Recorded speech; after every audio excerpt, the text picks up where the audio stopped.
بسم الله الرحمن الرحيم الحمد لله والصلاة والسلام على محمد عدين كان الله قرومada dooga leh iyo garoomadeena hore ay ciid waxay ku walduween marka laga hadlayo garoomadan dooga leh kubadii iyo ciyaartoyga hore soo nooleeyay oo ciyaartoy 10 sano ka hor ilaa meelaha ka fadhiistay dib isku keenay kaas oo ah in waqti kasta la ciyaari karayo nala haleeli karayo marka waxaan aaminsanahay inuu shaqo abuurhaan iyo dhalinyarta islaaftada ay garoonka wax weyn ka qabtay marka loo eego garoomadii waaweyn waayo garoomada waaweyn waxa baahan abaab waqti badan kubado iyo system kasta laakiin garoomada rooga leh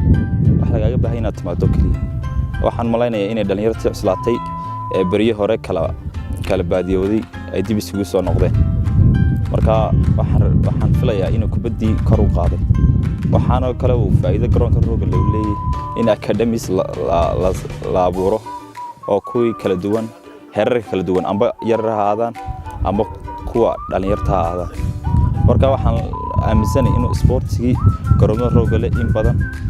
oo kaga hormaray saasana aaminsanahay